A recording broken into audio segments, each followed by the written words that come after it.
Welcome back, everybody. If I have my way, this will probably be the final recording session of this particular playthrough with unlocking everything. I think I figured out how I'm going to get the screenshots I want for the tier list, and maybe they don't look as good as I intended. We'll have to see.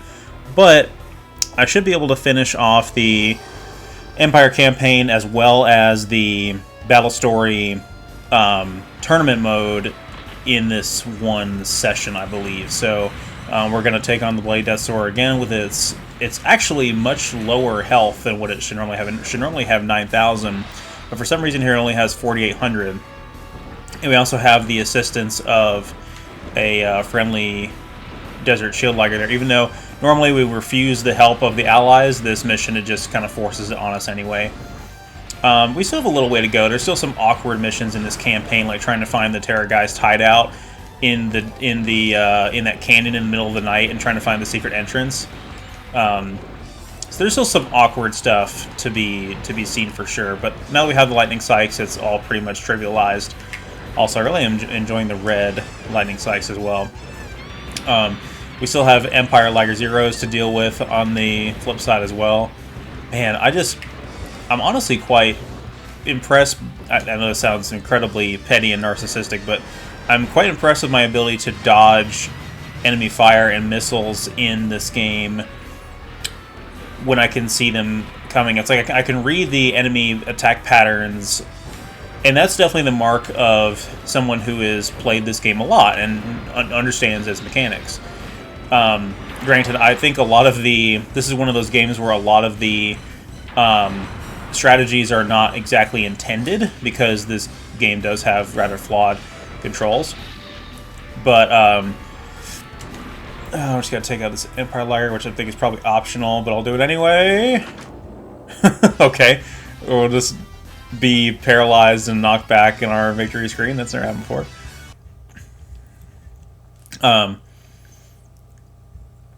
But yeah, I really cannot overstate how much harder it is to dodge missiles and stuff in Versus 3.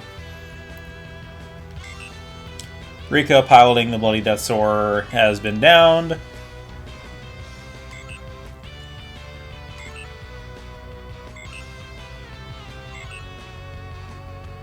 I think Claudia has joined us in the field now. We should be able to play as her, I believe.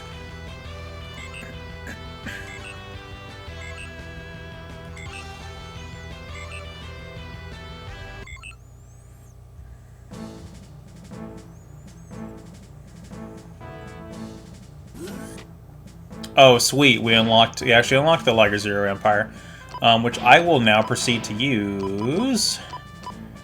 And actually, which mission are we about to do? Because if we're about to look for the Terra Geist hideout, I'd rather just have the... Okay, we gotta destroy the radar towers.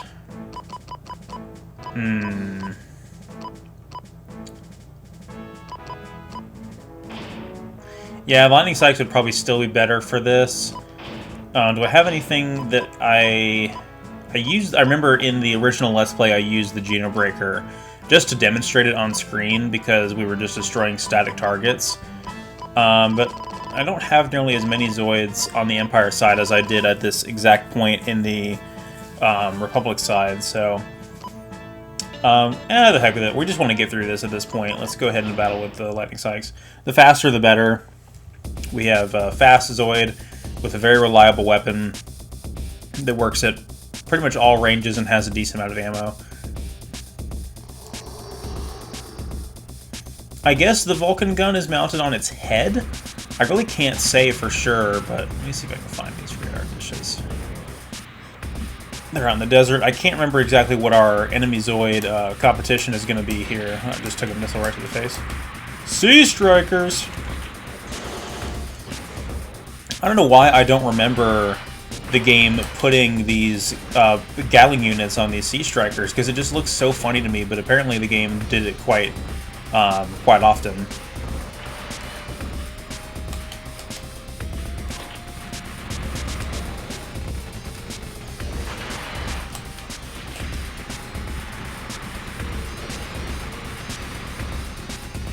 Spray and pray. We actually did a pretty good job of taking out all the turrets and the radar dish there. So the radar dishes and the turrets only have like 1 hit point each. So literally any weapon will take care of them. So even a single shot from a automatic weapon like the Vulcan gun will do the trick.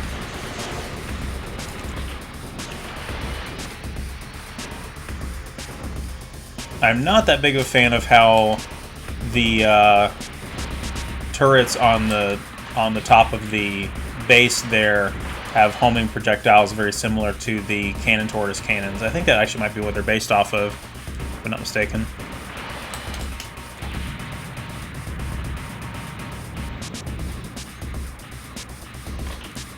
You're too slow.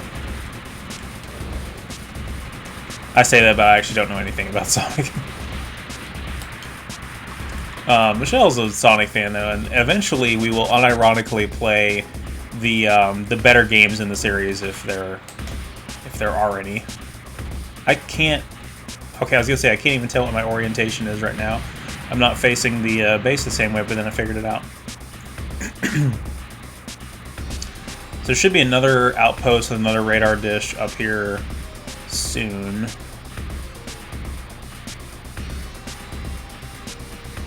You can kind of see them on the map there as little white dots, but I don't know if that's intentional or if the map is just showing the topography. It's that one. And there should be one more down at the... as we circle back around to the beginning. Luckily we have thrust for days! Man, this thing can haul ass.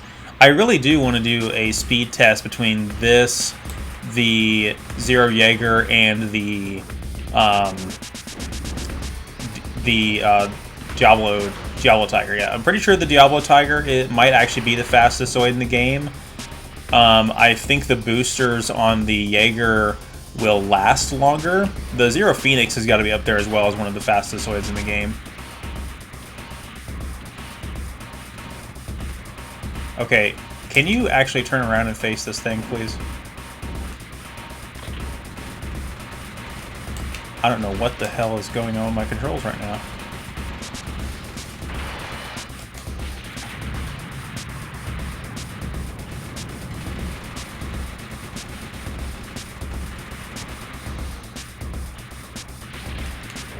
Should be it.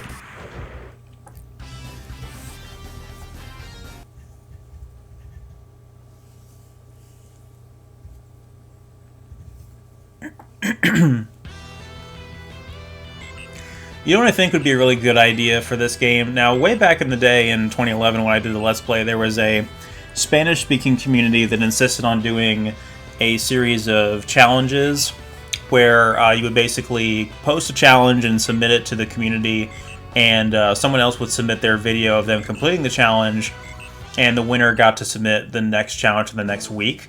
I participated in 1 week. I won the challenge, actually, and I was so busy I didn't get around to submitting the next one, and the guy got like super ugly with me, and I just said, okay, screw it, I'm not dealing with this. And so I find it strange we get the Iron Kong and the Darkhorn this late in the Empire campaign after we've already unlocked things like the Liger Zero Empire and the Lightning Sykes that are, I would consider to be better. But let's go ahead and take a look at the Iron Kong really quick. It does have 3,000 health, and let's play around with it a little bit because I think we do have a variety of weapons for it. So this is the stock Iron Kong, as you can see, does have the missile launchers on its back. It's got that rocket launcher on the shoulder, but it does not have the wrist blaster there. So let's go ahead and see what we can put on it. So it's got the six missile launcher up there. Yeah. The self-propelled rocket launcher on the back. And then weapon pack A. Oh, it's got the launcher in its shoulder. I forgot about that. Yeah, it's got weapon pack A is what's on its back there. But it doesn't look like we have anything we can customize on the Iron Kong yet, but I'm pretty sure that will change. The Iron Kong, a lot of the Empire Zoids, as I've established, are incredibly customizable. The Dark Horn I've cared a little bit more about. Looks like it comes stock with a Gatling unit, although I think I would prefer to change that. Yeah, why would we not want that gun? That gun is really good. Of course, we want it in black. And then we don't really need missiles. I think this might be the Seismosaurus battle, if I'm not mistaken, or at least it's coming up soon. We want boosters. What are we actually going up against? Before I fully load out this Dark Horn, I want to know what we're up against. Oh, interesting. So this is the... So Rev Raptors and the Dark Spiner. Interesting. So I think I'll go ahead and outfit this Dark Horn. I don't care, because I'll probably use the Liger Zero Empire towards the end of the campaign, so I'll have time to come back and use that. But let's see if we can switch to Claudia. Let's see. She doesn't have as good stats when it comes to arms as Reiner, but hell with it, we'll go ahead and use Claudia. I like her pink hair. She also has weird things in her hair. I know that's incredibly descriptive. But anyway, I was talking about the Zoids, the challenges thing, because I was saying that I think it would be really cool to kind of spark that community aspect back up again, but have it be a little bit more casual and a little bit more catered towards adults that actually have a concept of what having a busy life schedule is like, which this person did not seem to understand. And in doing so, be able to schedule these things out to where, you know, maybe do it over Discord where we can keep up with each other a little bit better. And let's see, I think I already took care of everything there. I thought I also got a beam launcher. I do have a beam launcher, don't I? No, I'm thinking of the other campaign. Okay, I won't worry about it. Let's go with... I want subparts on the Dark Horn. But I think it would be pretty cool to do something along the lines of maybe a speedrun community for this game. And we probably would never, at least I don't think I would ever get to a point where we would speedrun it on the level that some people do traditional speedruns of a lot of games. If you guys are familiar with like the Speed Demos Archive community, you know, GDQ and things like that, we would never get this game quite like that. But maybe do like a tournament mode competition where we start a brand new save file in tournament mode and see who can finish it the fastest. Because at least then we know the objective is literally just to kill the enemy Zoids, 2 of them, and that's it. And there's no other variables there, so it can be heavily optimized. So unfortunately our Dark Horn is pretty slow. I feel like the Gatling units add a lot of weight to them because the horns are not always slow. Sometimes they can be pretty quick on their feet with the more stock weapons that they come with. So sometimes there might be a benefit to, you know, running a standard red horn as opposed to like a Dark Horn that's like fully decked out with everything. Not to mention, I think sometimes I feel like the beam Gatling units are suboptimal. This one is pretty good. We used it against the Seismosaurus and won in the original Let's Play. And the Dark Spiner is pretty dangerous. I'm not gonna lie, it's actually already kind of hitting me in my ass. Although we can play the melee game there.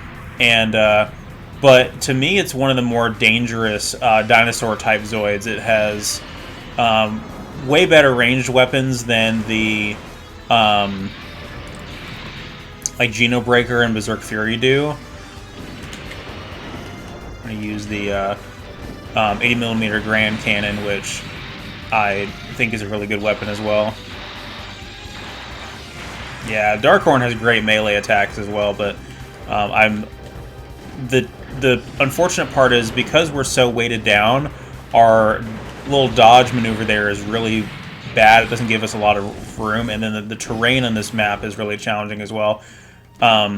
I mentioned before as well about like the beam launcher and the 80mm Grand Cannon, how like those are both really strong weapons that both behave pretty similarly, but they don't have a whole lot of ammo between the two of them, and so having both of them on the same Zoid is pretty beneficial.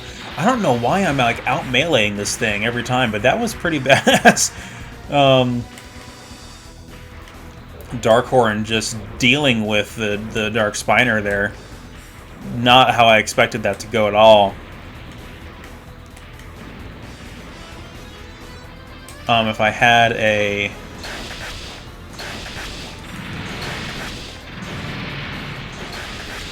That's a Rev Raptor. If I had missiles, I probably could deal with these turrets a little bit better. But the Gatling unit should be pretty good to take out these Rev Raptors, though. Lots of individual... Yeah, just shred them to pieces. So strong. And it's the multiple shots that are all connecting and dealing damage individually, as opposed to the single large projectile that would probably knock a small Zoid like the Rev Raptor on its back.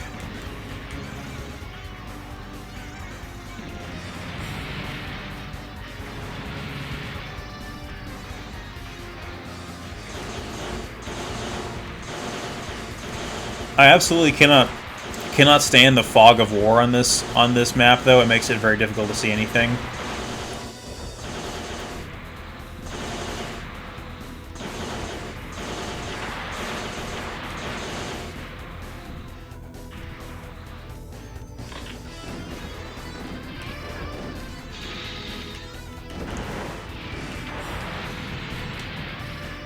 I think that might be it.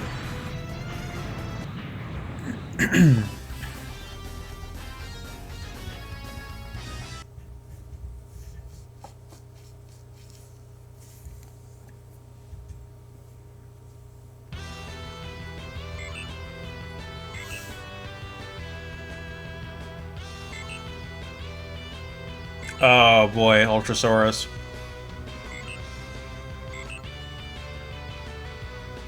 There's Albane.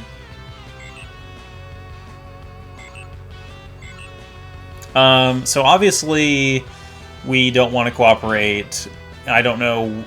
Again, I don't know how that's going to benefit us at this point. We may get something like the only other Empire-based Zoids I imagine we could unlock in this tournament from refusing to help is, okay, we get the Dark Spiner, which I'm pretty sure we always get. But I think we could potentially get the Storm Tyranno or something like that as a result of the refusing help. That won't really benefit us because, as we demonstrated earlier in this series, the Storm Tyranno is not really all that good. It's just kind of expensive, and the game considers it to be of very high quality. I want to quickly look and see, because I know we unlocked, so again, Beam Launcher we unlocked. We can equip that on the Darkhorn as well as the Iron Kong. We have the self-propelled 10 Rocket Pack B, which again, if you guys have seen the if you guys have seen the Hasbro Iron Kong, then this is kind of the configuration right here, except it does have the wrist blaster as well, where it has this rocket launcher configuration. You have either one. You can do this one, which is just the flat panel there that opens up, or this one right here, and then it comes with this rocket launcher and the beam launcher, whichever one you want to have equipped to it. Now, it doesn't have any of the Mark II shenanigans on the back of the boosters, but one of the things that's interesting, this right here is this weapon pack B is, instead of missiles, it's a cannon very similar to what's on the Darkhorn. And now that I'm seeing that, I actually really want to try this out. Maybe not in this upcoming battle, but since I'm not a big fan of missiles in this game, I think that might actually be something really cool to check out. So maybe when I get the Iron Kong Yeti in the tournament mode, we will try that out. I'm going to take it completely apart for now, though.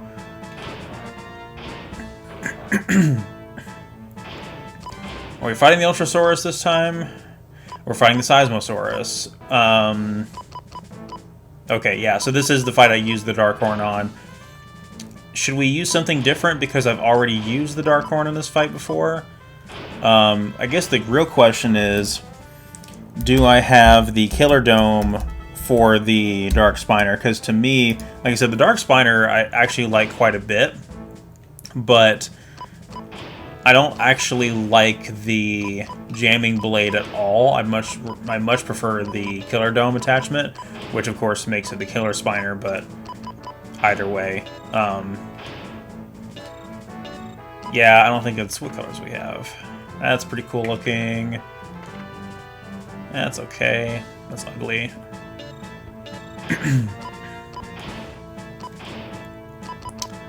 Yeah, so the Dark Spiner not really worth using right now.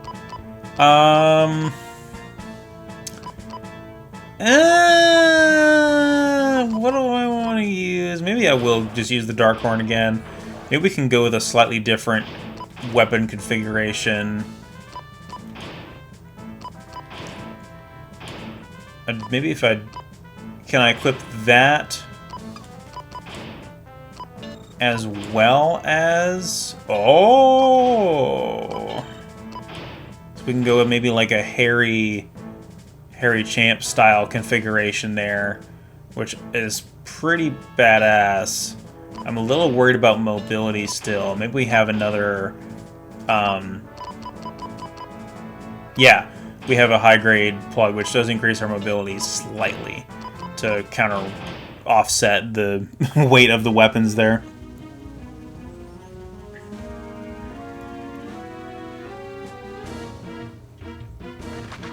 It might have been something I never took into account the first time playing doing the Let's Play of this and everything with the campaign, is maybe some of the Zoids, the way they moved was because of the fact that I want to focus on the Seismosaurus. I want to deal with you guys. Maybe I can deal with them. That Gatling unit seems pretty good. It's not the same as the beam Gatling unit C or whatever it is that goes on the other weapon slot, but it does fire continuously. Smaller projectiles. It's good enough damage to deal with these small cannon fodder Zoids.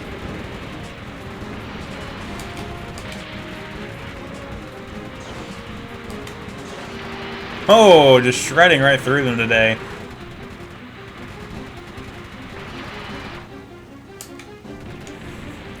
I feel like we're like red brown on the inside of this thing, like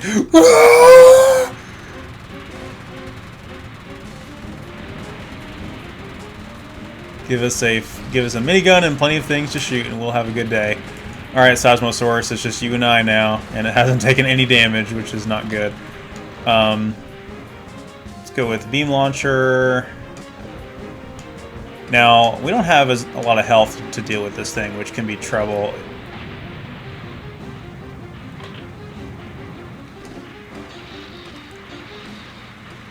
That weapon I'm a little worried about. If I'm being honest, the Seismosaurus does not have weapons that I'm worried about nearly as much as the Ultrasaurus, but it does have a Charged Particle Beam, which Charged Particle Beam deals more damage than anything else in the game, but I do know how to avoid it, and all the Zoids that have Charged Particle Beams really telegraph when they're using it pretty well. The only Zoid that's really the exception is the Death Stinger a little bit, because the Death Stinger is the most mobile of the boss-type Zoids that uses a Charged Particle Beam. And then the Megasaur, which is the ultimate version of the Death Soarer, that's like the super boss of this game. It has a alternate version of the Charged Particle Gun that it can fire while mobile and does not have to stop and do an animation at all. It can just keep going, and it's pretty absurd. It's very abusable. It can actually destroy other boss level Zoids pretty effortlessly as well.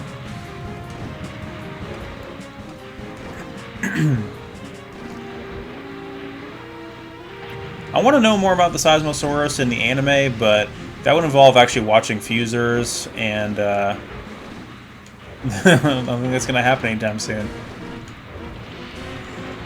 As much as I thought that, like, New Century Zero hadn't aged all that well, Fusers was bad back in the day, and it's even worse now. Alright, ran out of ammo for the Grand Cannon there.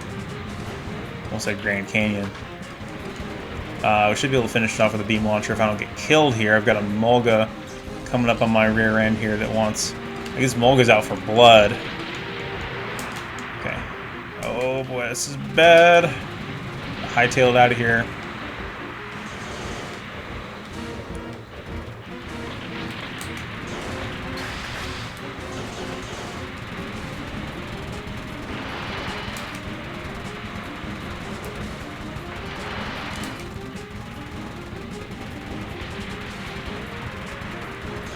Similar to the, I guess, the Seismosaurus battle in the last campaign, we do have to destroy everything as opposed to just the boss itself. So these, I mean, this was definitely a new wave of these things that spawned in. I guess it will do that after a while, but you just have to completely clear the battlefield.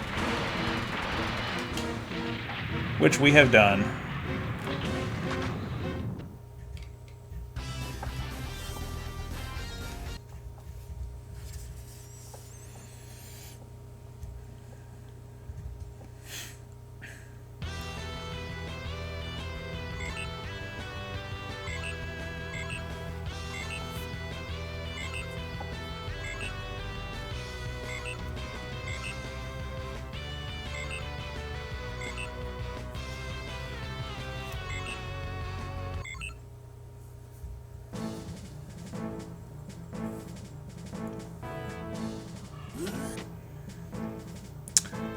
Elephanter and Berserk Fury. I'm pretty sure we get at least we get the Elephanter. I don't know about the Berserk Fury, but I know we get the Elephanter from we get another beam launcher for whatever reason too. We get that same stuff from accepting the help as well. So this is the one where we have to find the base. So I'm literally just going to switch back over to the Lightning Sykes. I'm not going to change any of my loadout. All I need is the Lightning Sykes with its speed, and I'll be able to get to the secret hideout in no time. I think that the one of the interesting things I want to try out is the 80mm Grand Cannon can be equipped to the Liger Zero, and I think that's a pretty appropriate weapon to have on the Liger Zero Empire, considering it is a Empire Zoid. So that's probably what I'm going to go with.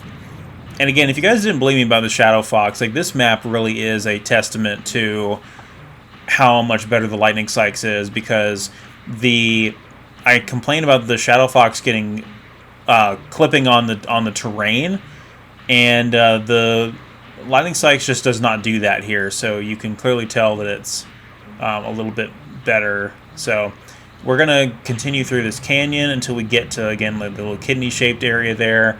And the corner of that area is where we need to get to, where the secret base is. So I think that's... Yeah, locate the base entrance is our objective. I really don't care about these Hellcats and where they're going. It's not important. Also, I really appreciate the moon in the sky is actually accurate. The Planet Z has 2 moons that are often depicted as red in the sky.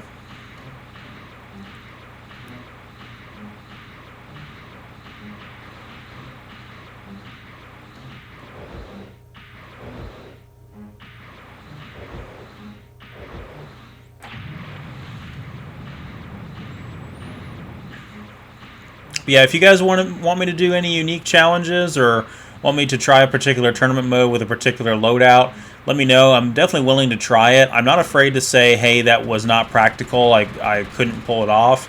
But if it's something that you think is doable and you want to see me try it, I'll be more than happy to give it a shot. You guys just seem to enjoy the content with this game, so I'm definitely looking forward to making more of it. So we should see the Pteramander here, or the Salamander, depending on your translation. But the entrance should be right here, though. Ah, yes. Again, I don't know how you would ever figure that out, aside from... Well, actually, never mind. The arrow does point there. that the arrow points there, and the fact that the salamander's there should be kind of your takeaway. But another one of those really cryptic objectives that I'm glad I found as a, like, completely by accident. I'm glad I found that. There might have been one or two failed attempts at taking out all the Zoids and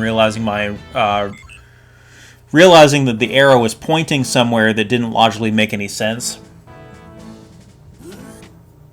No new Zoids.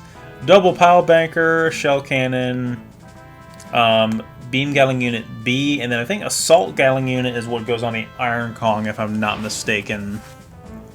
But honestly, I think from here we're going to switch over to the Liger Zero.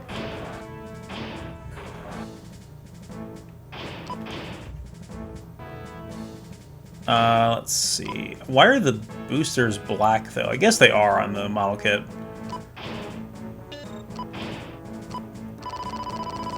Let's go to the Darkhorn and strip it of everything.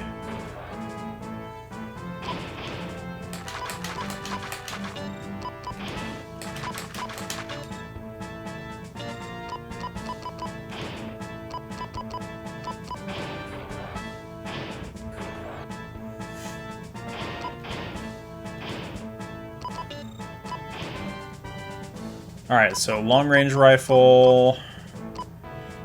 Interestingly enough, we can do either the linear cannon or the 80mm ground-to-ground ground-to-ground cannon. Cannon is what it's called.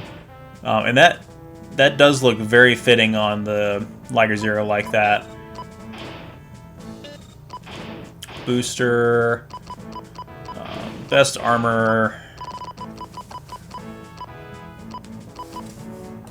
High grade plug, and then something to increase our damage. Yeah. Let's give that a shot. It's again, I know I've said this like 3 or 4 times already, but that's one of the benefits of the horns is that they can have both the linear launcher and the 80mm ground-to-ground cannon equipped at the same time. So you don't have to worry about ammo between the two. Whereas here with the Liger Zero, we have to pick one or the other. But I'm willing to give it a shot. It's got 100 rounds, and we just need to destroy all the enemy Zoids here. Yeah, it feels good to be playing as the Liger Zero again. Lots of mobility. Very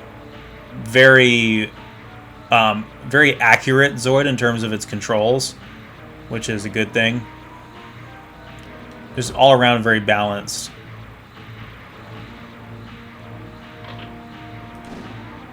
We've got our shot cannon if we need it.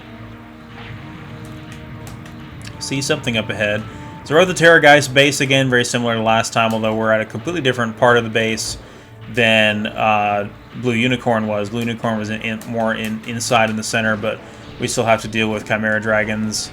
And using the 80mm cannon should be pretty good for that. Again, I'm really worried about ammo, but this does a lot of good damage. If this is not viable, I'll try the linear launcher, and then honestly, after that, the long-range rifle is the next best thing. I'm gonna be very careful with my shots here. I went from 100 to 78 very quickly, so ammo is definitely scarce.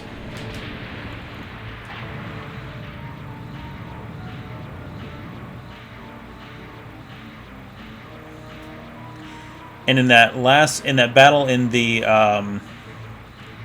long hallway section of the escape from the Terra Geist base where we fought the Lord Gale and the Chimera Dragons in the hallway, I couldn't go this way because this was blocked off on the... Yeah, so I can't quite go that way. Let me go back down this way and to the left. Anyway, I actually ran out of ammo for the dual sniper rifle there and had to use the melee attack on the Koenig Wolf. Although I did, I was able to use the, what was that called, the shell cannon a little bit as well, but it just didn't deal nearly enough damage to the Chimera Dragons.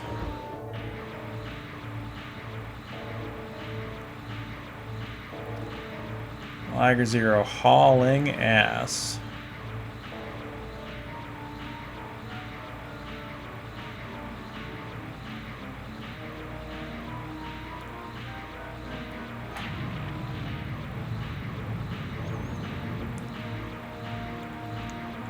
This is more tedious than anything, just hunting down these stupid Chimera Dragons. Found another one on the map. We used our radar. This would definitely be a map where if you wanted to like really pay close attention to your radar stats when picking your loadout, it wouldn't be a bad one to pick. Be like, I'm really gonna try to min-max my radar stats and try to pick up these enemy Zoids. It would save a lot of time.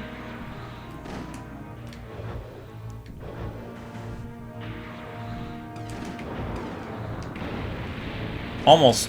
I ate like a couple of those missiles, but barely took any damage, which is pretty nice. Yeah, the damage on this thing is pretty good. Chimera Dragons are not that strong either.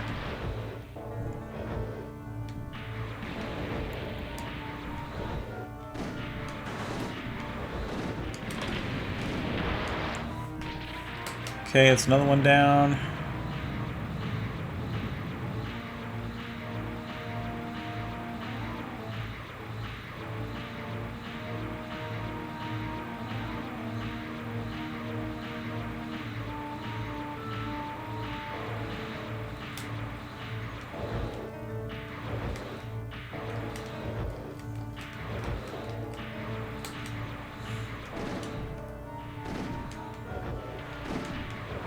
Yeah, even using the shock cannon wouldn't be too bad here.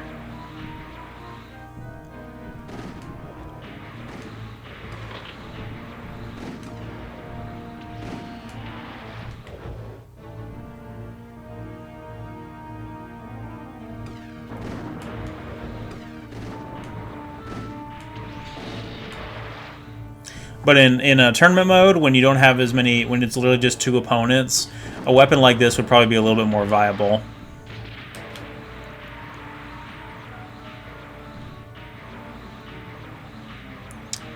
That's not all of them, unfortunately. Oh boy.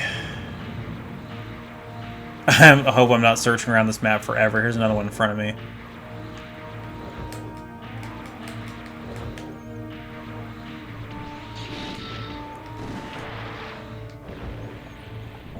It's got a pulse rifle or something on its right arm, which dealt some pretty good damage there.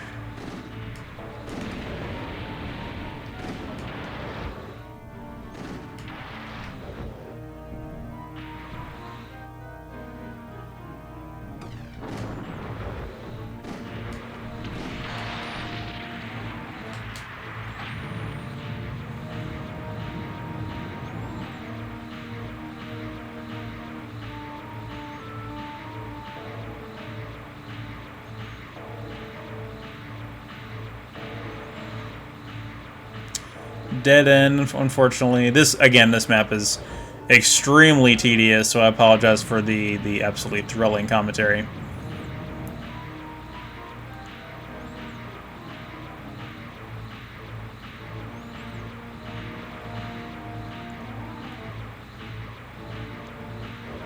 We're also halfway out of time with only 5 minutes left.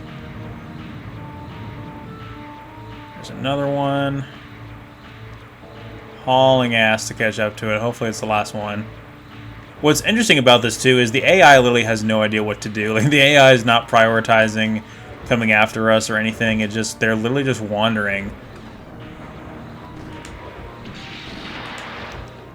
Not that the enemy ever seems to know what to do anyway.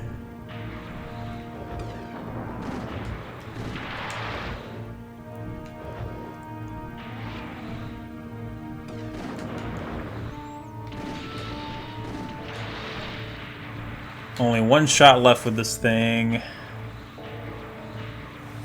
Still more? Jesus.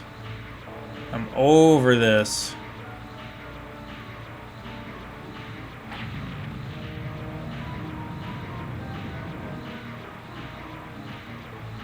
And one right in front of us.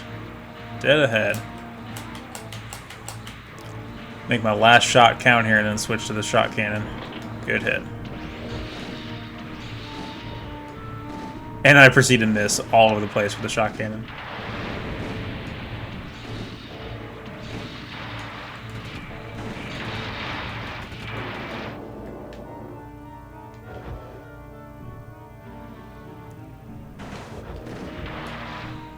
Timing the invulnerability frames on Zoids when they get back up is really interesting as well. Okay, I managed to get through that. Had just enough ammo to get through the whole thing there.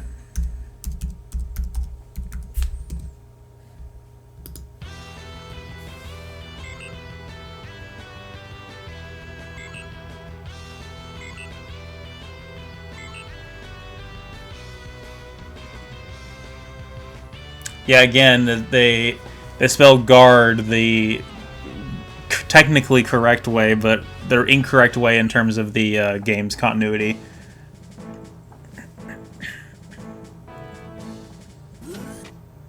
We unlock a Chimera Dragon. We get a dual sniper rifle, which we know where that's going to go, right here on the Liger Zero. Although I kind of... Well, actually, what are we up against here? Because I may want to try the linear launcher first. Oh, that's it? Yeah, we'll use the dual sniper rifle for the final boss. But I feel like I've abused the dual sniper rifle so much between these 3 games that it would just be unfair to use it again here.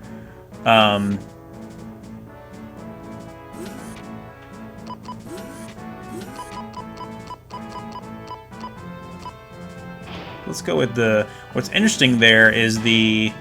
According to the game, it says that the dual sniper rifle has less damage than the long-range rifle, but I don't think that is true at all. So we're gonna try the what did I say it was called? The linear launcher. Yeah, the 3-barrel linear cannon. I don't even care about upgrading subparts for this. I'm just going to go straight into battle. I think we have good enough subparts to beat the game anyway. Honestly, we could probably do this whole campaign without any subparts if we wanted to. And it might actually be an interesting challenge mode thing to do. But yeah, I really wanted to show off the level of variety there is with the Liger Zero in terms of loadouts. And how it is sort of a modular Zoid you can equip any kind of way you want. Again, limited to, but not including, but not limited to the dual sniper rifle and the long-range rifle. So these Chimera Dragons in Lord Gale are more like boss level strength, where they actually have the proper amount of health, whereas the ones we were fighting in the base there did not. But this thing is going through ammo pretty quick. Again, it's intended to be used in conjunction with the other weapon as part of the Dark Horn or Red Horn loadout.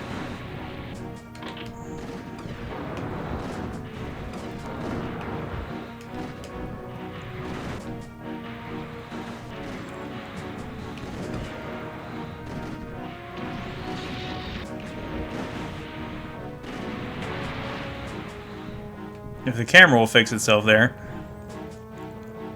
What's interesting is, again, with the dual sniper rifle, just to speak again to how utterly broken it is, that thing only has about 120 shots as well, but I almost never run out of ammo for it. Like I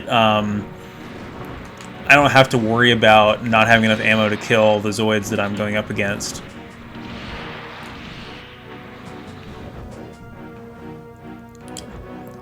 One of the things that makes the weapons I've been using, these Red Horn weapons on the Liger Zero, a little bit challenging, is that they have, not only do they have a small ammo count, but it's also like deceptive to where, yeah, the 80mm cannon has 100 shots or whatever, but it fires 2 every time you hit the A button, and then the same time here where this thing has, what, 120, but it fires 3 every time, so every time you shoot, it's a 3-round burst. 3-round burst! I hate when my voice cracks like that. And I ran out of ammo. I think that was actually friendly fire. I think this Chimera Dragon did that.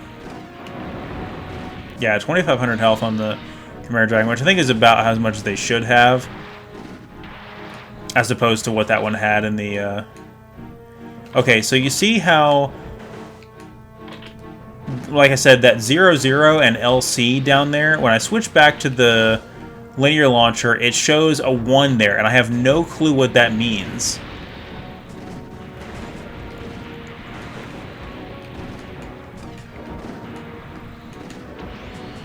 It might be like the cooldown time between shots, but that's never relevant. Like, that never comes up. I don't know.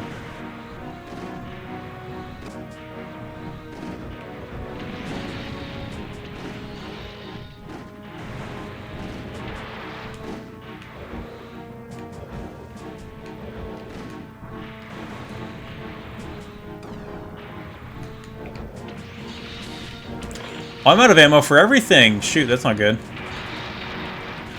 Thankfully, we can just strike Laser Claw to victory, and that should be it. Just the 3 Zoids there.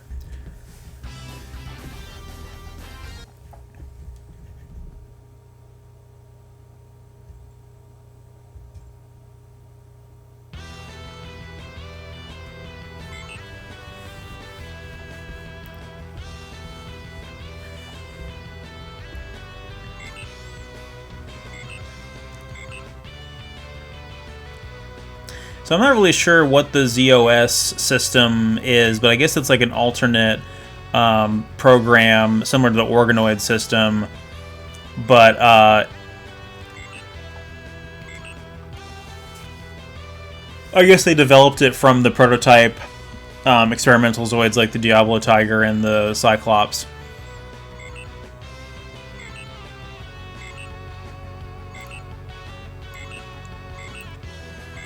Alright, so now for the final battle with Rodiger and Blue Unicorn against Terra Geist. And, of course, we're not cooperating. And, so we want to... do we get anything cool for this? Lord Gale and the 0X. Do I want to use the 0X for this? Not really. I kind of just want to equip the... I could use the 0X for the final battle, but honestly, I just want to put... Because it's just the Ultrasaurus. Oh, and Lord Gale. Yeah, I think we will use the 0X, because I can use the blades to deal with the Lord Gale, and then use the other weapon to deal with the Ultrasaurus.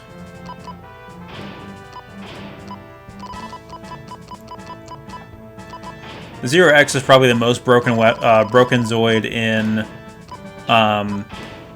versus 1. There's something about its stun blades that were just... It just had a weird interaction.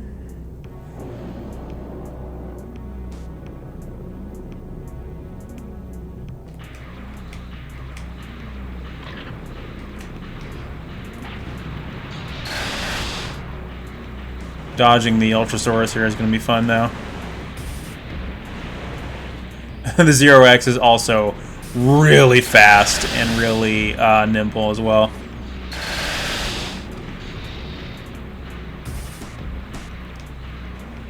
And we have no allies, which is going to be interesting. It's interesting that the final battle of the Republic side is the Mad Thunder, and the final battle of this one is the Ultrasaurus. And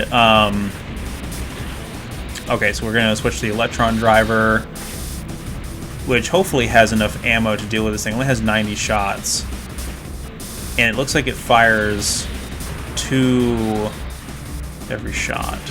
Yeah, every shot is 2, so it actually has 45 shots then. We may not be able to realistically do this. I'm also getting my ass handed to me. I really do want to say the Ultrasaurus might be the toughest of all of the boss type Zoids to deal with. Granted, again, this thing deals pretty good. I actually think if I die here, I want to redo it as the 0X.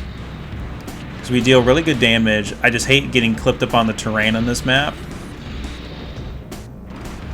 Avoid those missiles. Yeah, they should expire if I keep going here.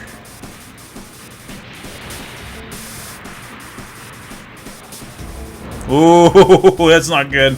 That's the weapon I'm the most worried about. But at this point, a stray missile could probably kill me. So I gotta be careful. Make sure I save my boosters for when there's missiles trailing me. Oh, that was pretty clutch.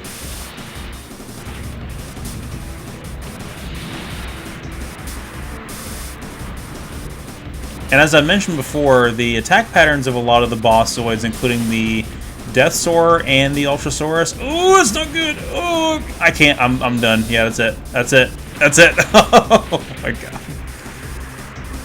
Okay, I can do this. I can do this with the 0x, and I probably will do so.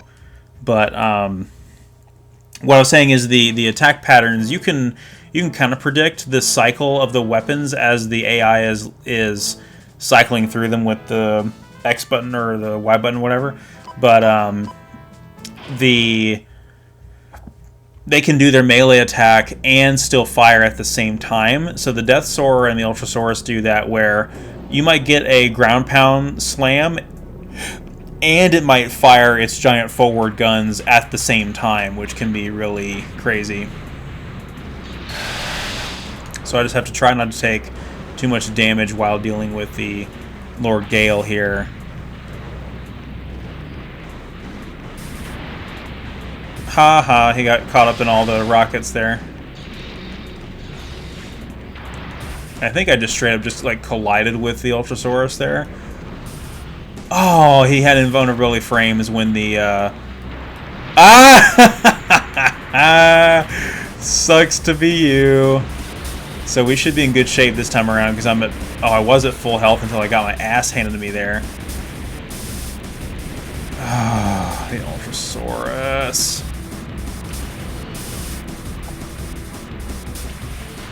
I didn't say so before, I hate the slightly raised terrain on this map though too. It's really annoying.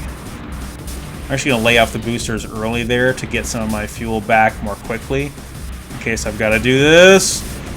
Crap!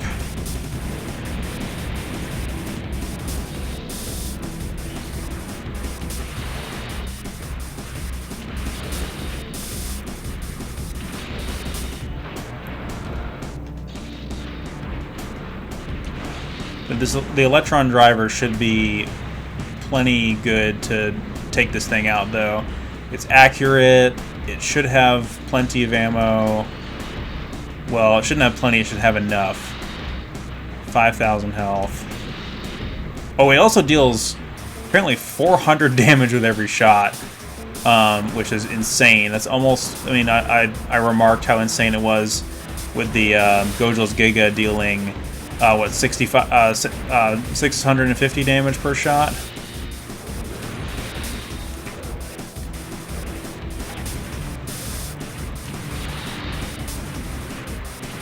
think I need to be a little bit more aggressive.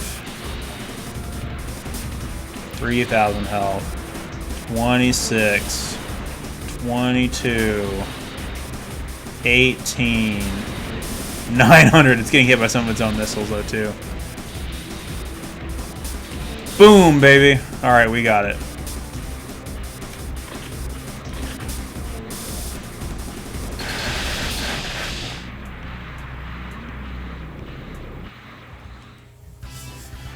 Whew! That was intense. I do love a good challenge in this game, though.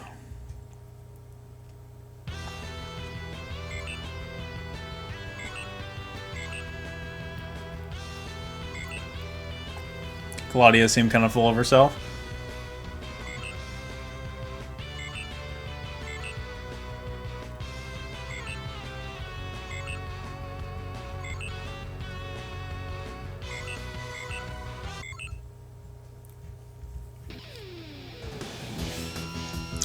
And with the 0x, we ride off into the sunset. The only question is it going to be the corpse of the Ultrasaurus or the Bloody Deathsaur this time?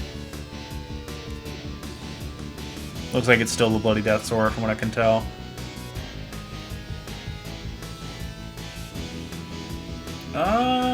Yeah, it is. I guess it's the same every time.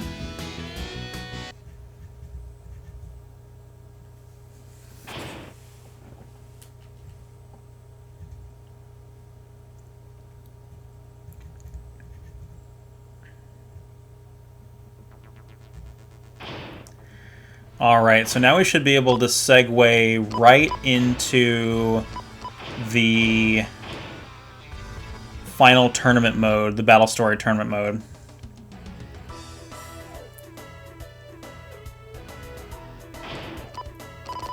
Assuming one of those characters is unlocked.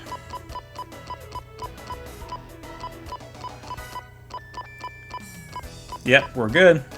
Well, actually, not all of them are unlocked, which is interesting. But funny enough, Rika, of all people, is unlocked, and I kind of like her, so we'll probably play as her.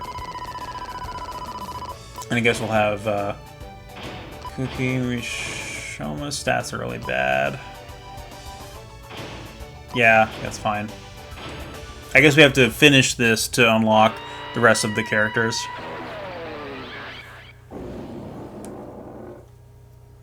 Alright, so Shoma and Tita, the Liger Arrow and the Double Arm Lizard. What are we going to use against them? How much money do I have? Not a lot. I mean, honestly, though, we want our partner to be on the Storm Tyranno. Oh, you know what I want to do? I want to buy... I have this Snipe Master, so I just want to buy the Flexible Booster. If I don't already have one. I'm pretty sure I don't. Okay.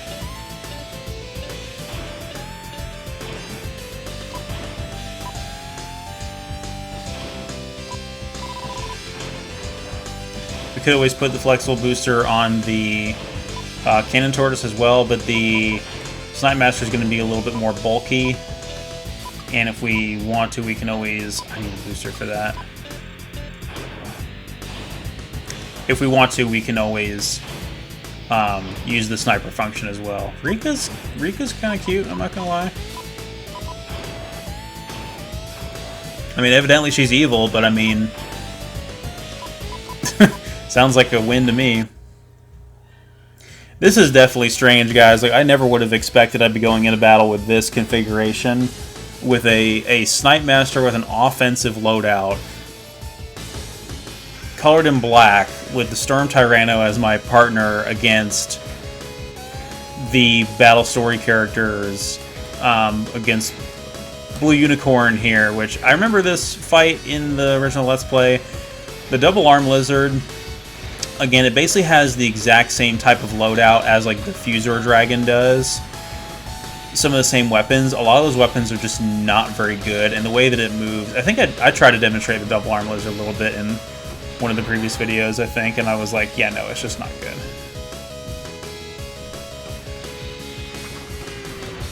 It does have some potential, I think. Like, I think it has like 1 or 2 good weapons it can equip, and it has a sniper function. But it has the same, like I said, it has mostly the same loadout as the,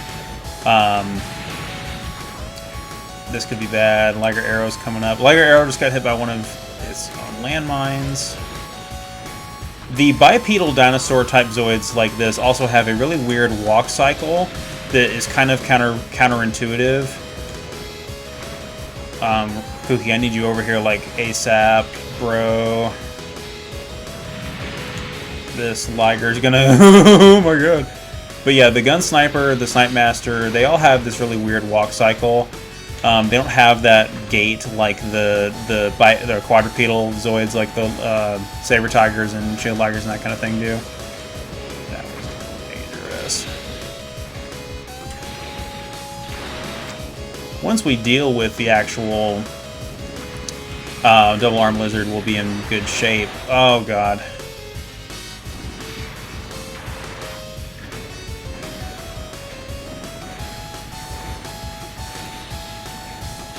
Okay.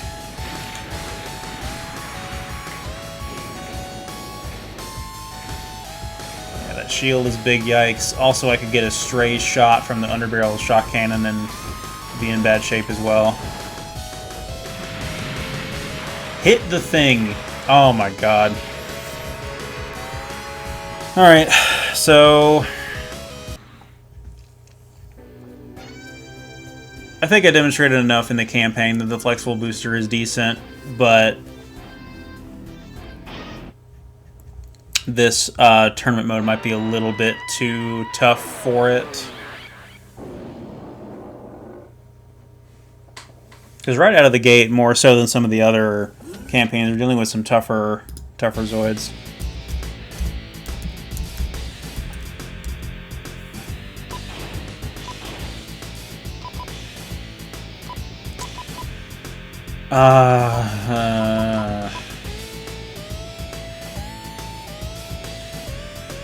Do I want the cannon? No, I don't want to downgrade.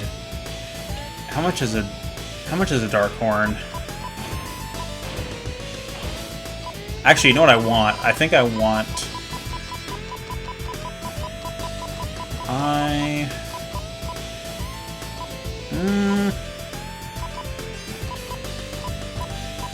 God, some of these are really expensive, and it's because of the weapons they have.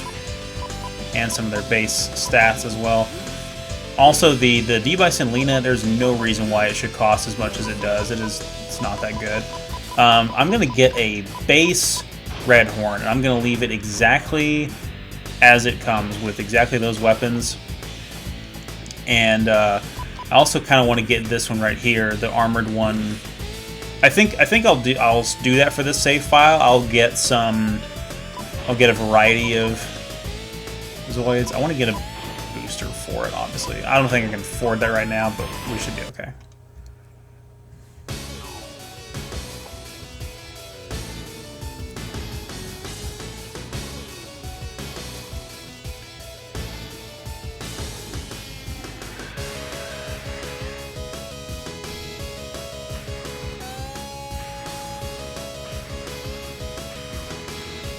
He seems kind of confused as to what to do. I honestly have no clue where my partner ended up during that last battle. Like, I have no clue. But full health means a lot of money for me, so I'm good with that.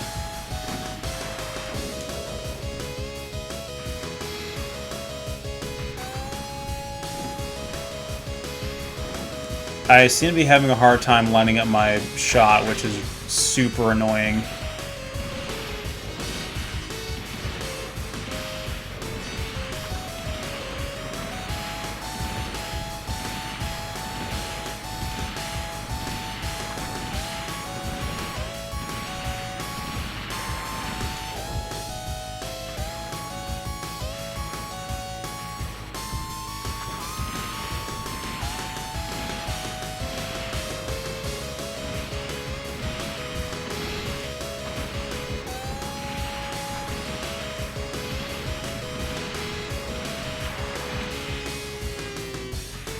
Still no sign of the Liger yet, which is good. It hasn't popped up on my radar yet, and I haven't had random missiles coming at me. Maybe it got lost. Okay, yeah, it's pretty far away still. Of course, my ally is even further away, which is incredibly helpful. I'm about to run out of ammo on this cannon, so we're going to have to switch over pretty soon. Which, again, is fine. Honestly, I may have... Some of these battles I may just have to switch over to the Command Wolf with the little sniper rifle again to make any kind of progress, which is fine. Right now we just want to finish this tournament mode so that we can unlock everything, and then we'll worry about some more stuff off screen. Got one shot of this left, then I'm gonna switch over.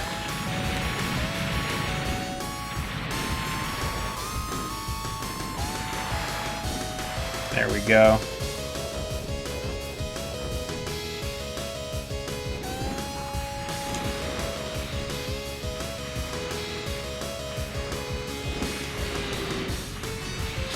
There we go. Yeah, this should be some decent damage from the Storm Tyranno here. I don't want to get too close where I get either shield bashed or meleeed, because I don't have boosters and this Dark Horn is pretty clunky right now. I was expecting it to be a little bit more nimble because it has the stock loadout, but part of that might also be, again, the terrain on this map. Good hit in there from the pulse rifle.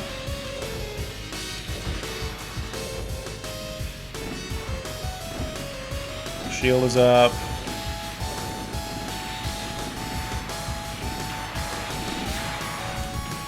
Okay, I hope I got that kill and not my partner, because I'd be really annoyed. But either way, we got through literally the first battle.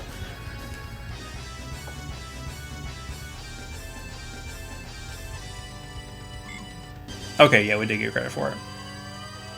14,000. I will take that. We will recoup the cost for this stupid dark horn. Or red horn, I'm sorry. Alright, Kuki and Reiner. Proto-Saber and Saber Tiger Rodiger.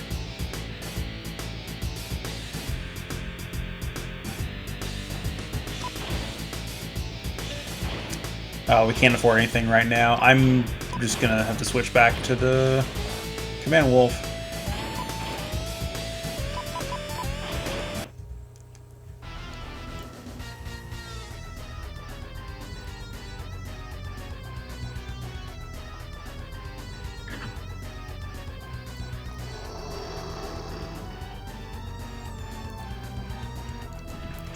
I think the Proto-Saber is what is in front of me. Oh, I take it back. It has 160 shots.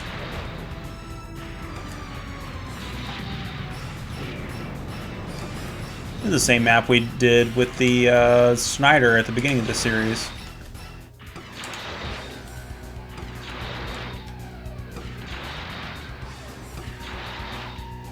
The Proto-Saber doesn't want to get knocked down, but it's going to end up being its own demise.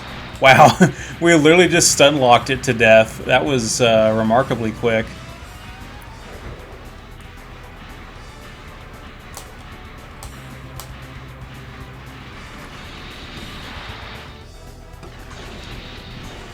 Oh, sometimes I absolutely loathe the ally AI. Getting in the way cost me valuable points due to friendly fire. Overall, that should be pretty good, though. My time was excellent. It was under a minute. The health of myself and my partner's pretty good, even though we only have 1,700 health to begin with.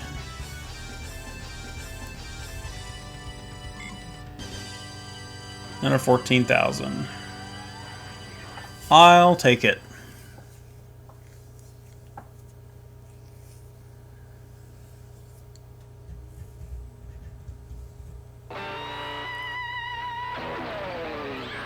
Lazarl, he's got the Salamander, which should be easy to take out. We might even be able to take that out with the Red Horn.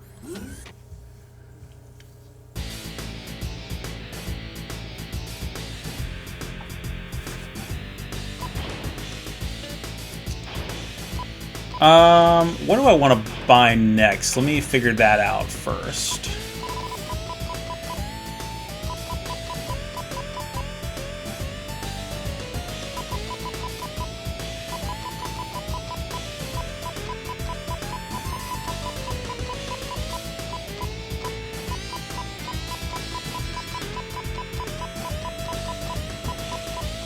Maybe a Blade Liger? I still don't see the Iron Kong Yeti here. We have the PK and the Mary version, which is stupidly expensive.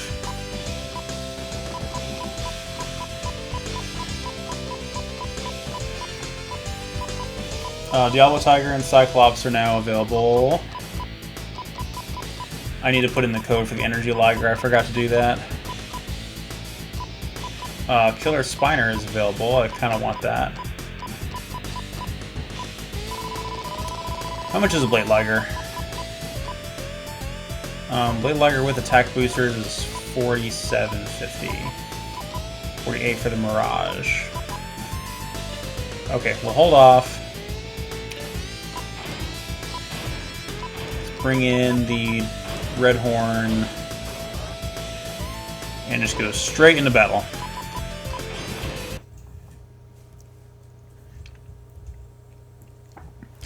The Pteramander or Salamander or whatever you want to call it. It was called Crack in the OER storyline. It has about 7,000 health, so not as much as the other boss type Zoids. We also never are required really to properly fight this thing in the story mode, so to fight it here is pretty good. Yeah, it's called the Pteramander in English.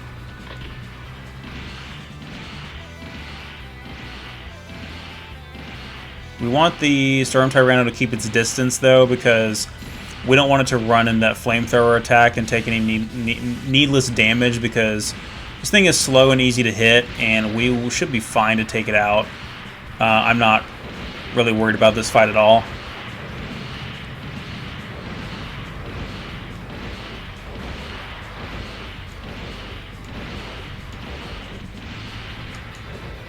If I could hit the damn thing.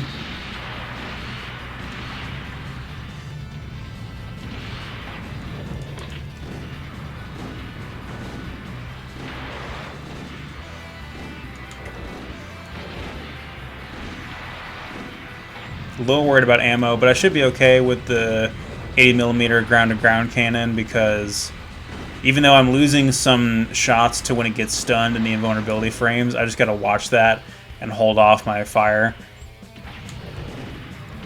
That was pretty close. Avoided shooting the Storm Tyranno there as it circled around. It's under 2,000 health now, so we should be fine.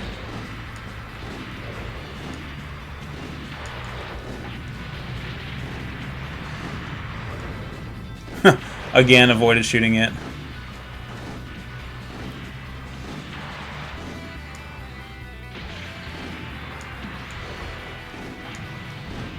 There we go. All right. Full health for me and my ally. And I got credit for the kill, so can't complain about that.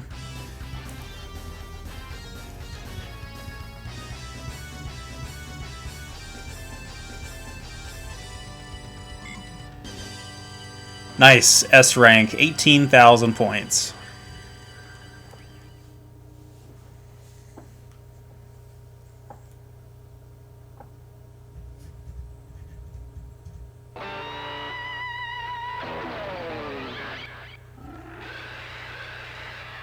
Oh, God.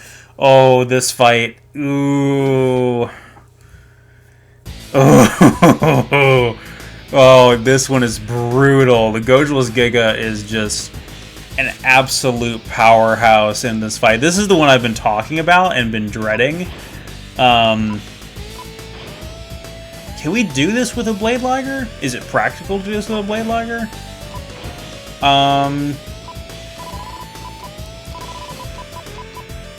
What else can we use? I think we can really abuse the blades to take out. I mean, the Fuser Dragon is nothing, but the Gojulas Giga though with the Buster Eagle Cannon is a whole nother beast. I think I'm just gonna go for it. I'm gonna go with Blade Liger with attack boosters. There it is, already decked out, and then it comes with the shield, doesn't come with boosters. So I need to buy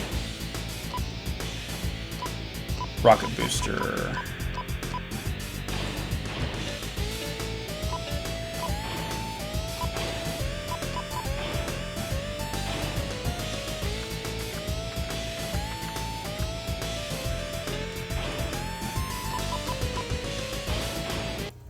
See how we do.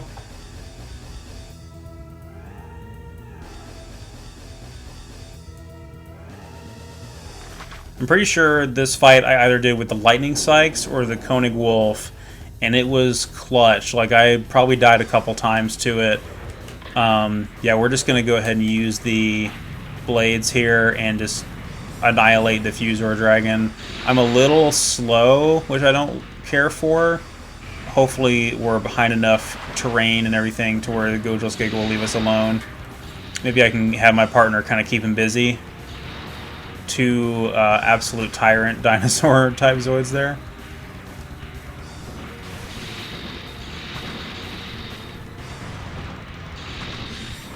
Okay, they're both getting really close. I don't know how I like this.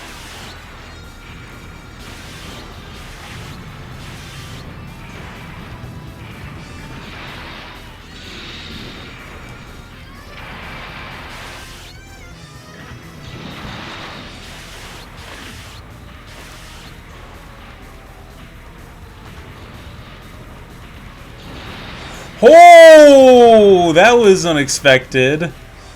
That was from my ally there, and the Gojulas Giga is uncomfortably close. Okay, I can probably get a good blade hit in. Yeah, there we go. So I can probably keep it busy at this close range and not suffer too much damage from the... if it does its regular melee attack against me, I'll be in trouble. But I'm mainly just worried about the Buster Eagle Cannon. Nice, managed to knock it down, do some decent damage, didn't take out my ally in the process. Oh! Yeah, he's getting his ass kicked over there. The trouble is, too, if we lose my ally, not only do we lose all the potential points from him, but the Gojulas Giga has no choice but to target me then. Oh, man. This would be an epic fight to see, too. Like, can you imagine the Storm Tyranno versus the Gojulas Giga? Yep, there we go. He's down. Come to me now.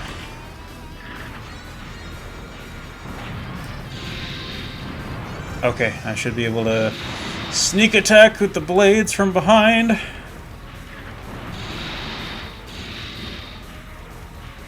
I really am kind of cheesing this battle. Not giving him even the slightest opportunity to attack me from the front. Because you can tell, too, when the AI switches to the Buster Eagle Cannon, because you'll see the cannon reorient itself. Almost there. Just one more shot from the attack boosters, maybe, and we'll be okay. Ooh, that was close. That was like pucker factor over 9,000 right there. Oh my god. Oh, that fight is tough. I don't even care about the points at that point. I just care that I cleared it. Yeah, not... I mean, we get a lot of points from the Gojulas Giga because it has 4,200 health, so I'm fine with that. Got 10,000 points. Not great. We lost the Fuser Dragon kill because the my ally decided to just vaporize him from afar with the pulse rifle, which we're fine with. This, on the other hand, should be a cakewalk. The Chimera Dragon and the Lord Gale, yeah, I'm not even worried about this at all.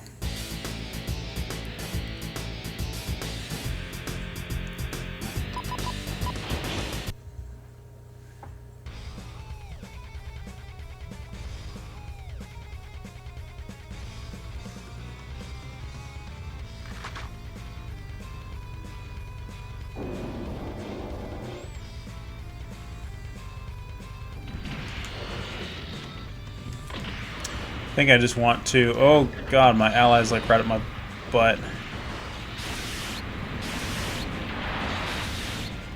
Chimera Dragon is pretty squishy. Lord Gale's even not too bad. I had, again, in the campaign, I just took out Lord Gale with the 0X's blade, so...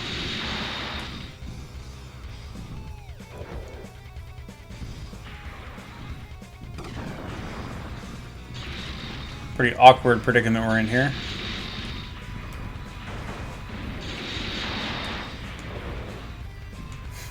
Can't really get away from me, though, so... I think you're kind of screwed there, dude.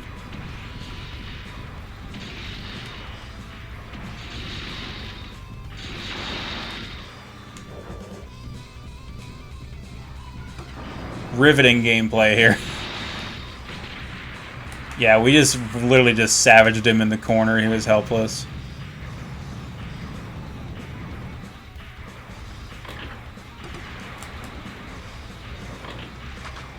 Alright, we're going to stick with long range here. Just use the attack boosters. My partner finally starting to go at it with them. Overall, in pretty good shape, though.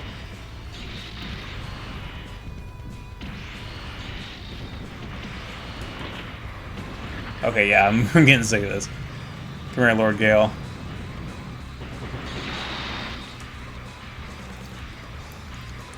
That was around 800 damage there with that pass, because it was at 22, now it's at like 16.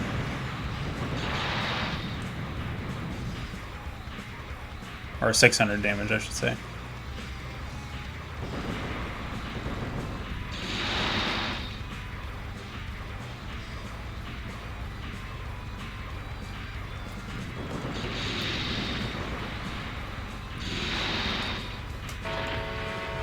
cakewalk. And both me and my ally were pretty much at full health.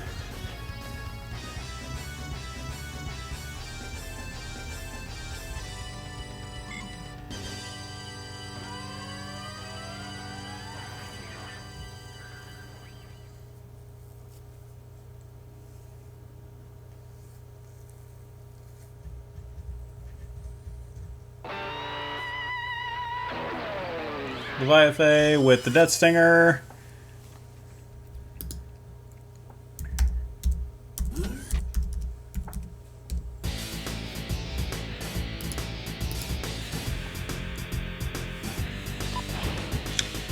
We still don't really have enough money to buy anything else that I really care about yet. Do we have anything else I'd want to use against the Death Stinger? Maybe the Elephander. I'll give it a shot. It's got 3,600 health. Trunk. Nose. Schnoz. Yeah. Let's go. Let's do it. YOLO. Just see what happens.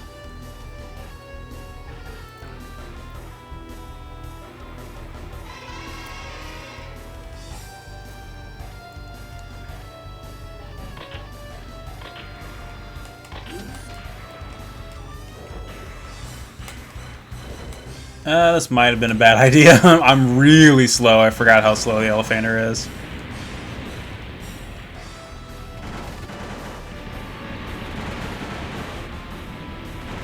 I was relying mostly on the laser trunk feature, which we'll see how effective that is when we get up close here.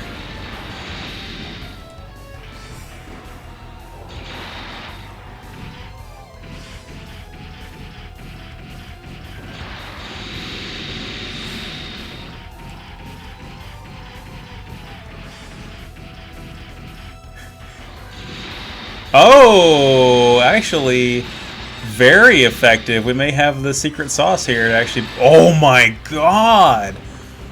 Wow, that was a lot of damage. If it wasn't for the fact that it gets stunned and has invulnerability frames when it gets stunned, it takes damage on every frame while the laser trunk is in contact with it. So that's pretty incredible. Oh my god!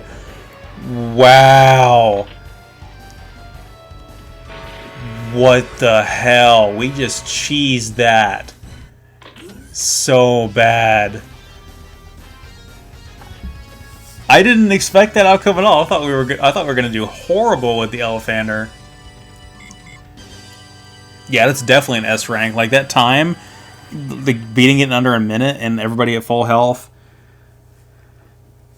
Almost 20,000 points for that. That was insanely good.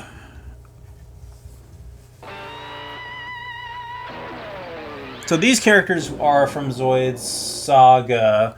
We did not see them at all in the campaign. What's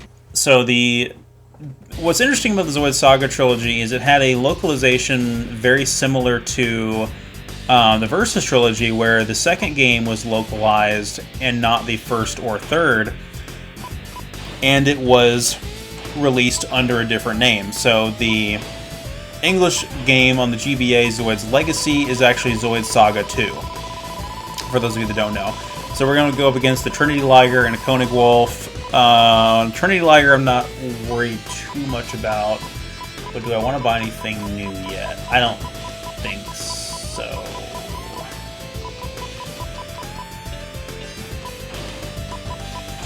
Elephander again. Laser trunk for the win. We'll just see what happens.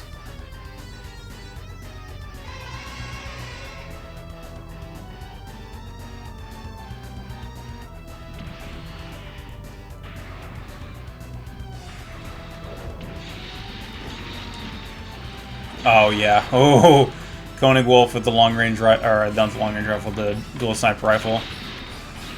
I need to cheese taking it out for sure. At least I know that the Koenig Wolf will not have a dangerous melee attack. And then the Trinity Liger may have its own version of attack boosters.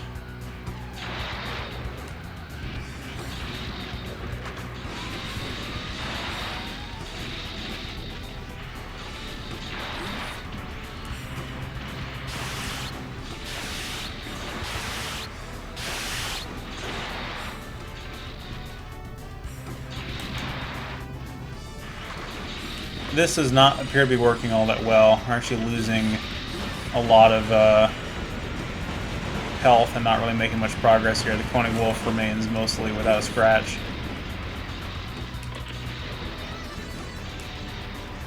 It's just too fast. It doesn't get caught up in the laser trunk.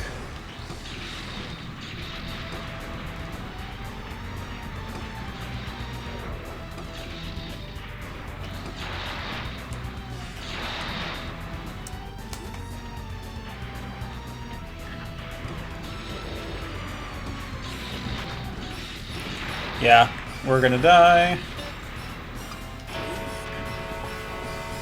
We'll use something else for that. We still need something that's gonna deal a lot of damage because the Koenig Wolf is tanky.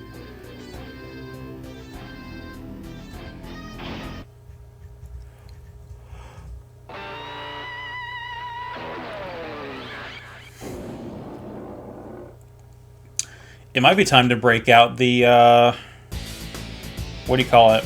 The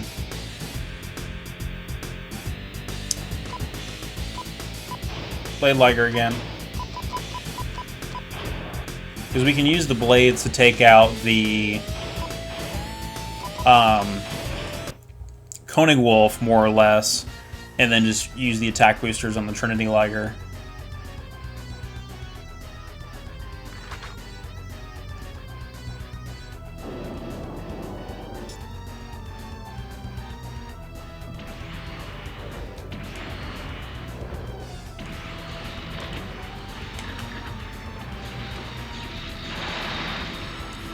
Jumped right into us.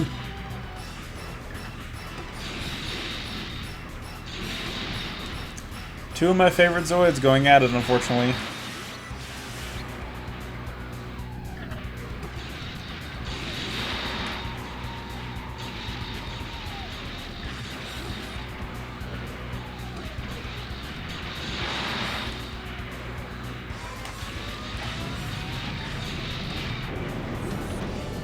Trinity Liger has a great melee attack as well.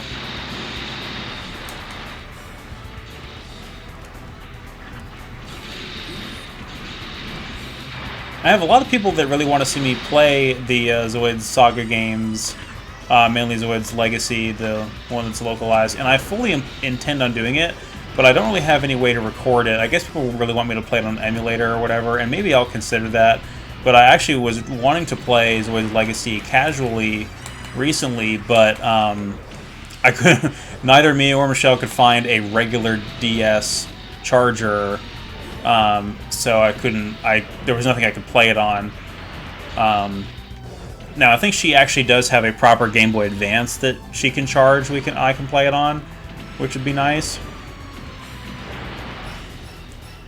Yeah, it's weird. The Trinity Liger has some weapons that fold forward that are very similar to the attack boosters, but you can also equip Blade Liger attack boosters on it. That was pretty cool there. Both the Trinity Liger weapons and my weapons flipped forward at the exact same time.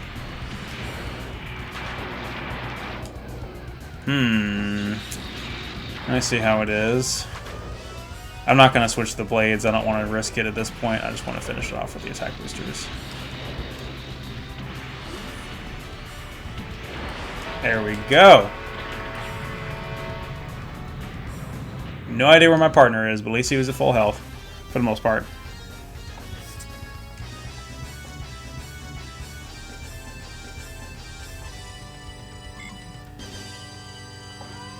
Pretty good amount of points for the most part, except for my health was low.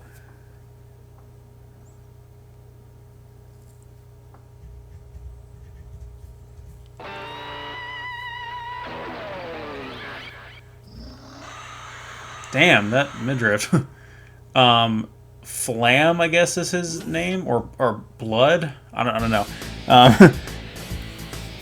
Let me double check the dossier really quick here. Yeah, Blood and Flam. So Blood has the Geno Hydra, and Flam a regular Geno Breaker. What can we buy? Do we care about buying anything? I don't know. I feel like I'm so torn. Like, I want to buy the most expensive stuff and get that out of the way quickly, but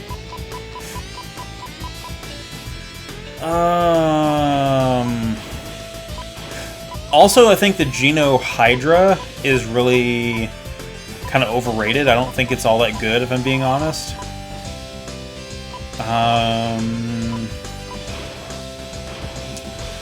We still have the pulse cannon on here.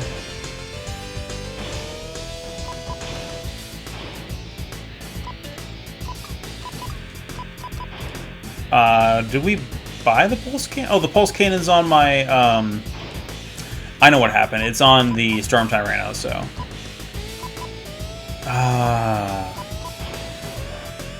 Maybe the Elephanter. I'd be taking an awful risk by,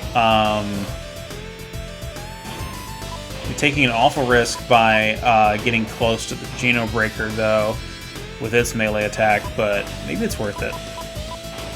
Let's find out.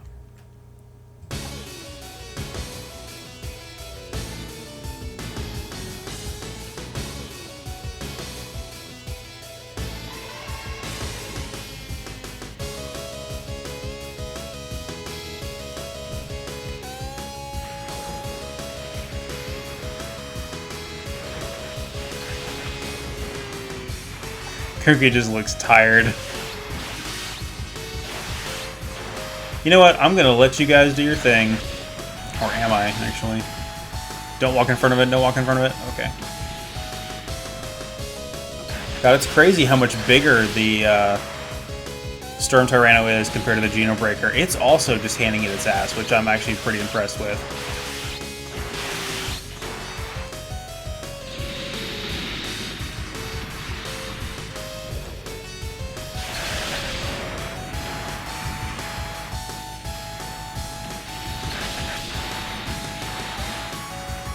Almost dead. It's got 60 health left. Okay, I don't know who got the credit for the kill there, but okay. And then the Geno Hydra, I just can't even make heads or tails of this thing. It's just so ridiculous looking. It has a lot of really impractical weapons. It's very big.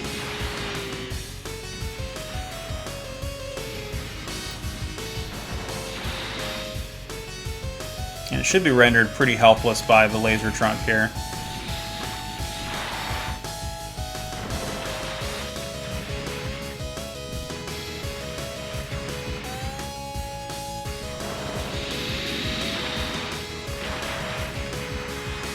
The problem is as soon as it takes a hit, it gets knocked down, so I can't abuse it like I did the Death Stinger.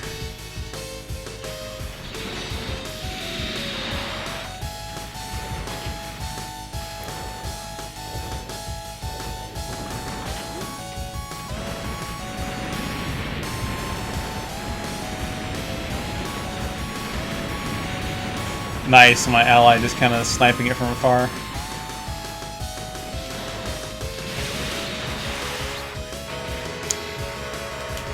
Really? Really? Yeah, you go over there, bitch. Stole my kill again. As the Geno Hydra just lays in absolute ruins behind us. Yeah, we got a B rank, but I got less than 10,000 points for that because I didn't get either credit for those kills.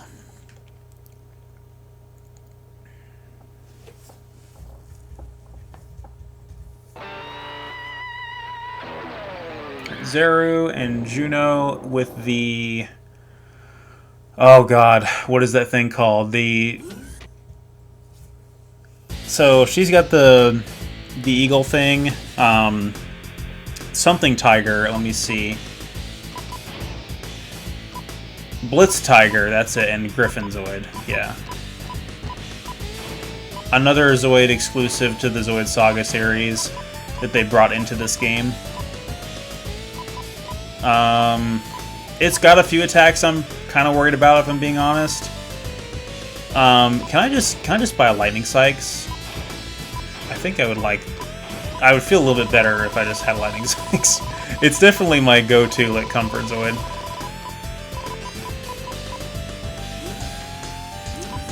24, 25, Tasker Special.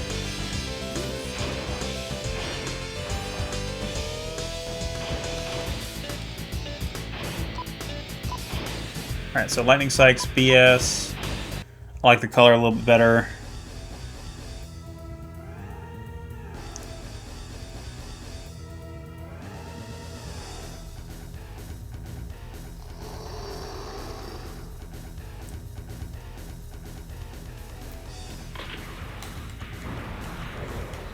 So the Blitz Tiger has, I think it also has blades, but it also has like a absolutely ridiculous melee attack where it like spins forward at you. It's got that railgun weapon as well, which is pretty powerful. I really need to play around with the Blitz Tiger some more because it might be like A tier, S tier on the tier list. Oh my god! Yeah, that's what I was worried about. Like, you really don't know if you're safe from it. It's also, like, really big, too, which is... It kind of takes you by surprise how big it is.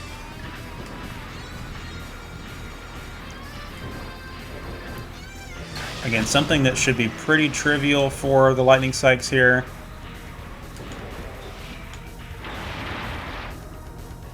I say as I take more damage. Now, the Griffin with the Buster Eagle Cannon can potentially deal some really bad damage to the Storm Tyranno, but other than that, that's pretty much the only thing it has going for it. Okay, I should be able to finish it off before I get hit again.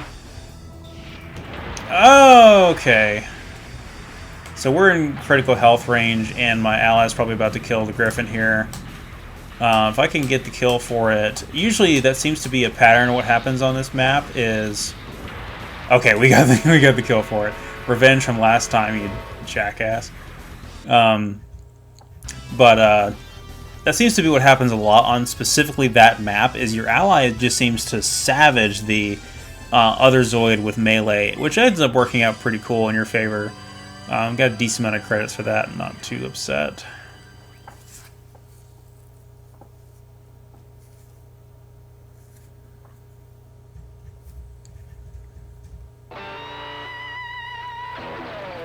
And finally, Rika and the... Oh no, this is definitely not the final battle yet. But yeah, Rika and the Seismosaurus.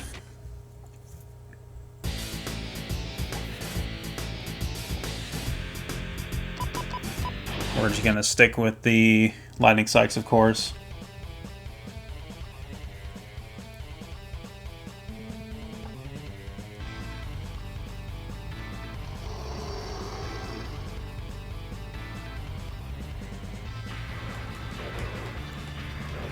It's also weirdly positioned in the same map that the Death Stinger is normally on in the Chaotic Sentry tournament mode. Just a weird place to be fighting it. It's like the third time we've fought it in like the same video.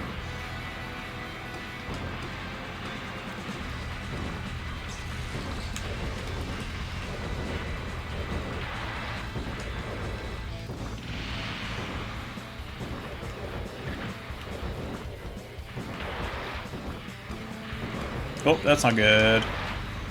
Stood still for too long.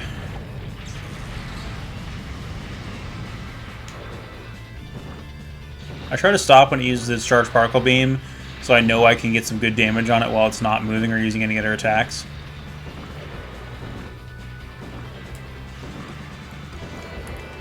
Really, I just need my ally to keep it up with the long-range pulse cannon and deal some decent damage.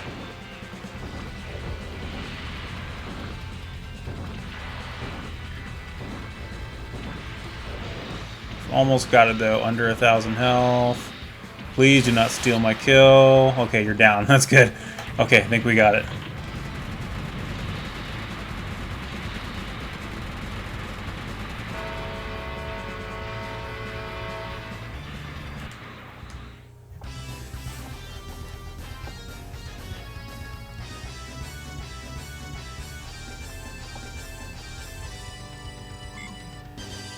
Nice. A rank, 18,000 health, or 18,000 points.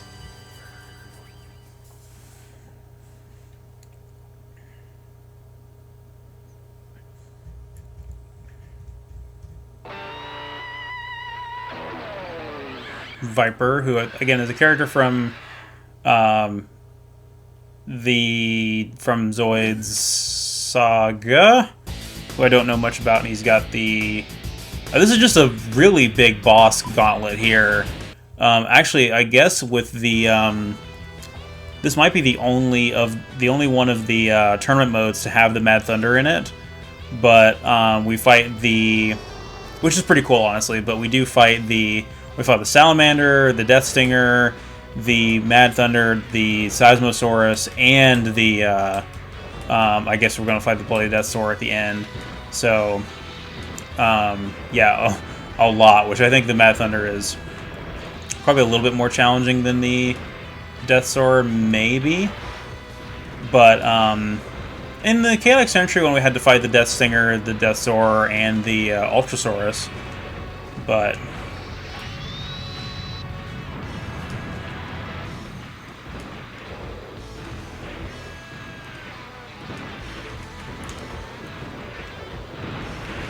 man, I would love to have a model kit of the Mad Thunder, but they're all so rare. They're rarer than the Deathsaur for sure. I haven't seen one in the wild at all, and we never had one localized here in the US like we did with the Death Stinger.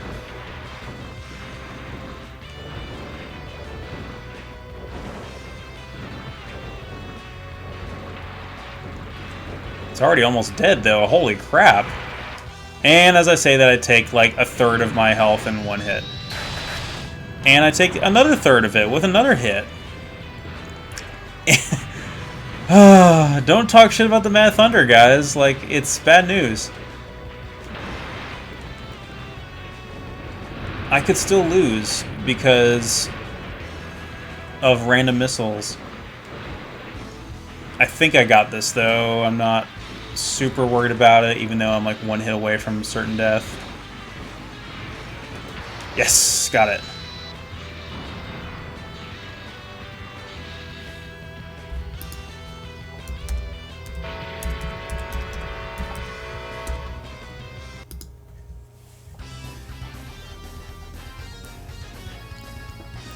It really sucks, though. That costs us a lot of points by getting hit like that, but I guess I can't be too upset.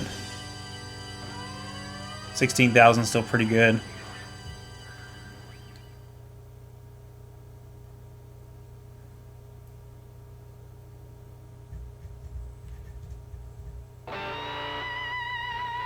And Guard. See, that's how his name is actually spelled. His name is actually just spelled G-A-R-D, but I guess when transcribing the script, they kept wanting to spell it correctly, or maybe they were using, it wouldn't be called autocorrect back then. Spell check. They were using some kind of spell check back then. I've got a bit of money, but again, I just want to finish this out, and I'll buy everything I want to buy off screen, and we'll get ready to do that stupid tier list video.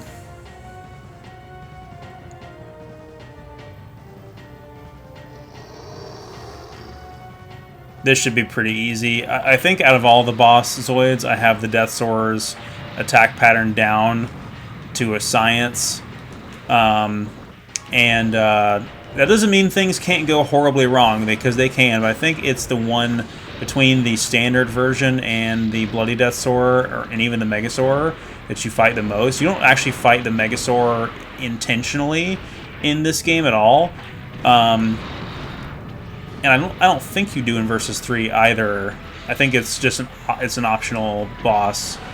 You unlock it via a password in this game. Oh, I'm hung up on the terrain. That's not good. Oh, that was clutch. I managed to avoid all those missiles and everything.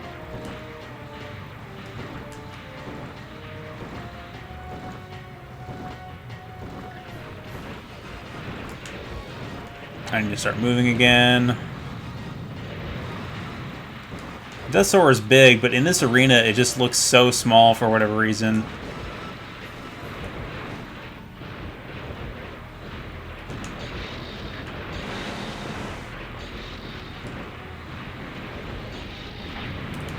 Oh!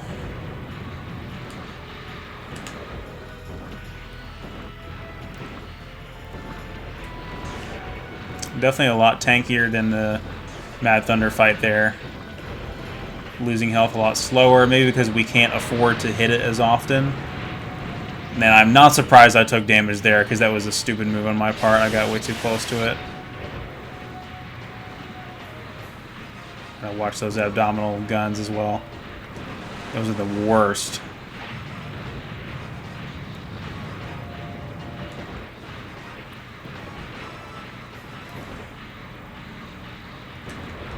Alright, should be able to finish it off here.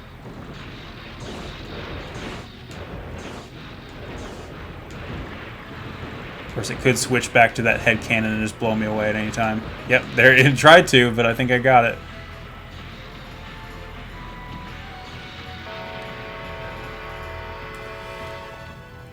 Okay, ladies and gentlemen.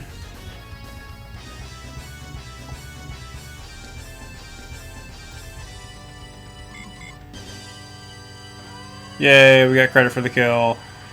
There's 17,000 points.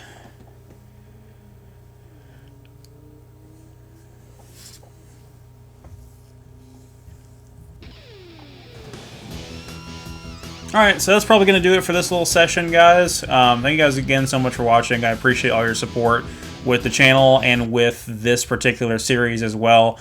You guys have been awesome. We should have everything unlocked now.